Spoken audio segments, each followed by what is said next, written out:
क्या आप जानते हैं कि भारत में हर साल एक ऐसा सर्वे होता है जो ये तय करता है कि हमारा शहर कितना साफ है। ये सिर्फ एक कंपटीशन नहीं बल्कि एक आईना है जो हमें दिखाता है कि हम अपने शहर, अपने मोहल्ले और अपने आसपास के एनवायरनमेंट का कितना ध्यान रखते हैं। किसी शहर की सड़कों की चमक, गली के नुक्कड़ों की सफाई या फिर कूड़े के ढेर कितनी जल्दी हटते हैं, ये सारी चीज़ें तय करती हैं कि कोई शहर स्वच्छ सर्वेक्षण में कहाँ रैंक होगा।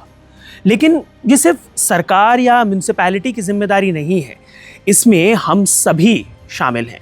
2024-25 का स्वच्छ सर्वेक्षण यानी कि भारत का सबसे बड़ा क्लीनलीनेस ऑडिट हाल ही में जारी हुआ और इस बार जैसे कि पिछले कुछ सालों से होता आया है, कुछ फेमिलियर नेम्स फिर से शाइन कर रहे हैं but with new twists and categories. आइए इस वीडियो में समझते हैं कि इस बार के स्वच्छ सर्वेक्षण में कौन से शहर सबसे साफ रैंक किए गए, पिछले सालों के ट्रेंड्स क्या रहे, ये सर्वे कैसे किया जाता है और सबसे ज़रूरी हम इससे क्या सीख सकते हैं।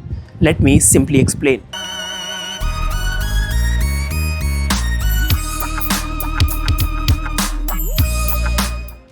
स्वच्छ सर्वेक्षण 2024-25 के results ministry of housing and urban affairs ने हाल ही में जारी किया। ये सर्वे पूरे देश में 4500 से ज़्यादा शहरों का क्लीनलीनेस, सैनिटेशन, इंफ्रास्ट्रक्चर, इनोवेशन और सिटीजन पार्टिसिपेशन के बेस पर ऑडिट करता है। इस साल का सर्वे अलग इस मायने में था कि शहरों को अलग अलग पॉपुलेशन कैटेगरीज और थीम्स में रैंक किया गया। सबसे पहली कैटेगरी है वेरी स्मॉल सिटीज़, जिसमें 20,000 से कम की आबादी है। इसमें रैंकिंग आई है पंचगनी, पाटन, बुधनी, पन्हाला और बिश्रामपुर की। इसके बाद की कैटेगरी है स्मॉल सिटीज़, जिसमें पॉपुलेशन 20,000 से 50,000 के बीच है। इस कैटेगरी में अवार्ड मिला है वीटा, सासवाड़, देवलाली पारावार और डूंगरपुर को। फिर आती हैं मीडियम सिटीज़, यानी जिनमें पॉपुलेशन 50,000 से लेकर 3 लाख के बीच है। इस कैटेगरी में पहली पोजीशन पर रही न्यू दिल्ली म्युनिसिपल काउंसिल या NDMC, उसके बाद छत्तीसगढ़ का अंबिकापुर, उसके बाद तिरुपति और फिर लोनावला। फिर आती हैं बिग सिटीज़, 3 लाख से 10 लाख की पॉपुलेशन वाली। इसमें नोएडा को पहला स्थान मिला, उसके बाद चंडीगढ़, मैसूर, गुंटूर, गांधीनगर और उज्जैन।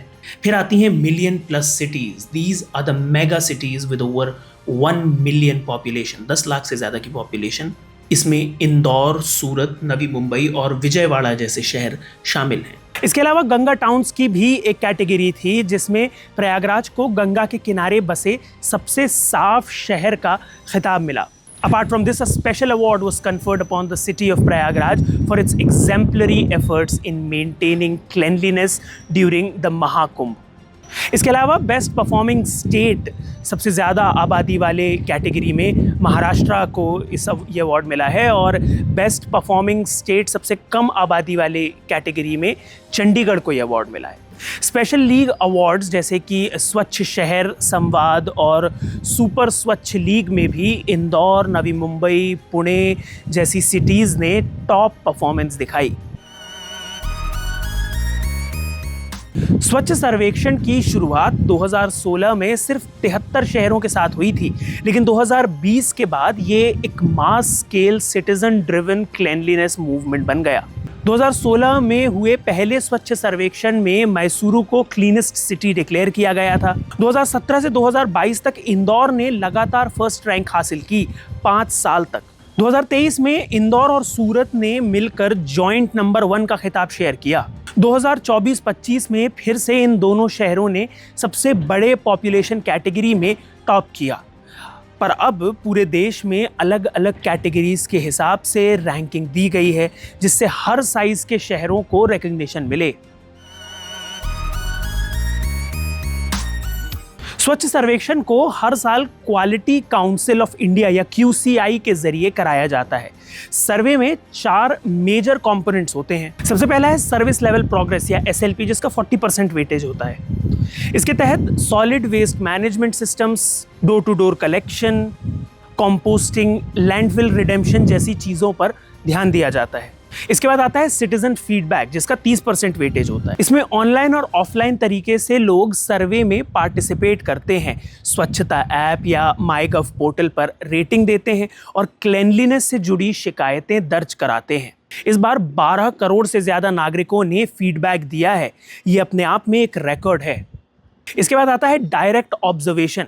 इसका वेटेज 20% है। इस स्टेप में सर्वे टीम्स फील्ड विजिट करके ग्राउंड रियलिटी चेक्स करती हैं। एक्सपर्ट्स का कहना है कि डेटा एक्यूरेट और अपडेटेड है या नहीं, इसकी जांच का आज भी फील्ड विजिट से बेहतर तरीका नहीं है। इसके बाद आता है सर्टिफिकेशन, जिसका 10% वेटेज है। इसके तहत ODF++ ओपन डेफिकेशन फ्री और garbage free cities star rating जैसी स्टैंडर्ड्स को भी कंसिडर किया जाता है। So what do we know? What have we learned? 4 simple points में समझते हैं। सबसे पहला है सिटीजन इंगेजमेंट। सबसे बड़ा डिफरेंशिएटर है जिन शहरों में लोग खुद सफाई को लेकर जागरूक हैं, वहाँ म्यूनिसिपल एफर्ट्स ऑटोमेटिकली बेहतर नजर आते हैं। दूसरा है वेस्ट सेग्रीगेशन और साइंटिफिक डिस्पोजल। जहाँ बेहतर हुआ वहाँ रैंकिंग्स हाई गई। इसके अलावा पब्लिक टॉयलेट्स और सैनिटेशन इंफ्रास्ट्रक्चर में भी काफ़ी इम्प्रूवमेंट देखने को मिला। छोटे शहरों जैसे कि सासनाबाद और वीता ने ये दिखाया कि कम रिसोर्सेज वाले शहर भी इनोवेशन और पार्टिसिपेशन से साफ बन सकते हैं। इंदौर ने सिर्फ सफाई नहीं की है, उन्होंने सफाई को एक कल्चर बना दिया है। इंडियन मास्टरमाइंड्स की रिपोर्ट्स के मुताबिक इंदौर की सक्सेस के पीछे कुछ की एलिमेंट्स हैं। सबसे पहला है 100% door to door waste collection. हर घर से रोजाना कूड़ा कलेक्ट होता है। वेट और ड्राई वेस्ट का सेग्रीगेशन। हर घर से निकलने वाले कचरे को रेसिडेंट्स ही सेग्रीगेट करके गार्बेज कलेक्शन वैन को देते हैं। ज़्यादातर लोगों के घर गीले और सूखे कचरे के लिए सेपरेट डस्टबिन्स हैं, जिससे वेस्ट डिस्पोजल का काम बेहद एफिशिएंट हो जाता है। इसके बाद आता है 24/7 कंट्रोल रूम सेटअप किया गया है कंप्लेंट्स और ट्रैकिंग के लिए। इसके बाद है वेस्ट टू वेल्थ इनिशिएटिव्स, जैसे बायोगैस प्लांट, कंपोस्ट प्रोडक्शन और प्लास्टिक वेस्ट से टाइल्स बनाना। और आखिर में सबसे ज़रूरी चीज़, पब्लिक पार्टिसिपेशन। लोग खुद अपने शहर की सफाई को लेकर काफ़ी सीरियस रहते हैं। इंदौर के लोगों में सफाई को लेकर सिविक सेंस अब इस तरह से डेवलप हो चुका है कि ना तो वहाँ के लोग खुद पब्लिक स्पेसेस में कचरा फेंकते हैं और ना किसी और को ऐसा करने देते हैं। वहाँ लोग खुद सोशल मीडिया पर सफाई अपडेट्स डालते हैं, जागरूकता फैलाते हैं। एक शहर को साफ करने में सबसे क्रूशियल एलिमेंट यही है, पब्लिक पार्टिसिपेशन।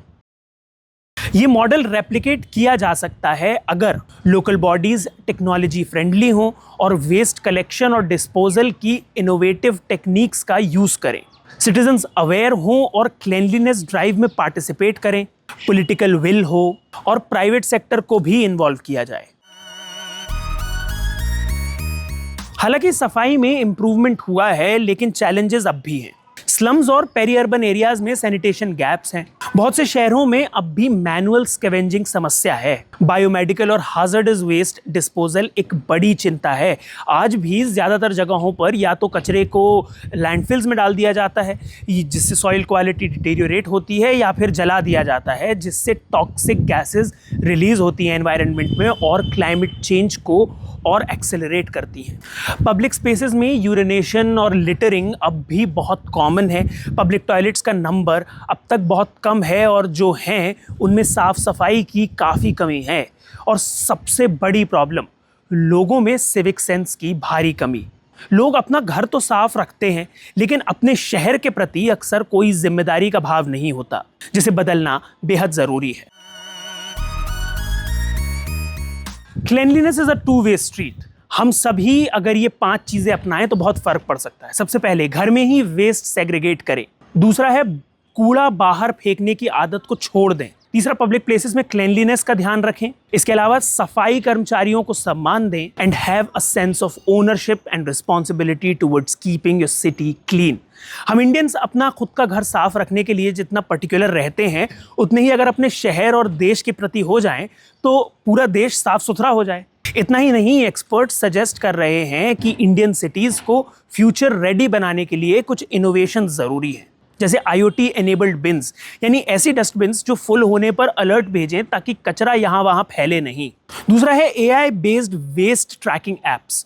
ये एप्स ट्रैक कर सकेंगे कि वेस्ट कलेक्शन के साथ उस वेस्ट के साथ क्या हुआ होगा। AI की मदद से वेस्ट आइडेंटिफिकेशन और प्रॉपर डिस्पोजल मेथड्स के बारे में सजेशंस भी मिल सकते हैं। डिसेंट्रलाइज्ड कंपोस्टिंग यूनिट्स, ये यूनिट्स फूड और पेपर वेस्ट को ऑर्गेनिक मैन्योर या खाद में तब्दील कर सकते हैं, जिससे उसे सॉइल क्वालिटी को भी मेंटेन या बेहतर करने में इस्तेमाल किया जा सकता है। इसके अलावा सिटीजन लीडर बोर्ड एप्स जो स्वच्छता में सिटीजन्स के पार्टिसिपेशन को गेमिफाई करे। अलग अलग वार्ड्स के बेसिस पर भी क्लेanलीनेस के लिए अवार्ड्स दिए जा सकते हैं जो क्लेanलीनेस को इंसेंटिवाइज करेगा। कुछ सिटीज़ वेस्ट से पेवमेंट्स, फर्नीचर्स और ब्रिक्स बना रही हैं। ये सर्कुलर इकोनॉमी का अच्छा एग्जाम्पल है। स्वच्छ सर्वेक्षण सिर्फ रैंकिंग की लिस्ट नहीं है, ये एक पब्लिक ऑडिट है, एक सोशल मिरर है जो हमें हमारी प्रोग्रेस और हमारी प्रायोरिटीज़ दिखाता है। इंदौर और सूरत जैसे शहर हमें एक रास्ता दिखाते हैं, लेकिन असली सफलता तब मिलेगी जब हर गली, हर मोहल्ला, हर गांव अपने लेवल पर क्लेanलीनेस चैंपियन बने। क्योंकि साफ सुथरा शहर सिर्फ देखने में अच्छा नहीं लगता, ये सेहतमंद, खुशहाल और जागरूक समाज की निशानी होता है। आपके आसपास सफाई का क्या हाल है और आपका शहर स्वच्छ सर्वेक्षण में किस रैंक पर आया, आप ये कमेंट्स में लिख सकते हैं। अगर आपको ये वीडियो पसंद आया तो इसे लाइक और शेयर करें, साथ ही इंडियन मास्टरमाइंड्स को सब्सक्राइब करें। Thank you for watching.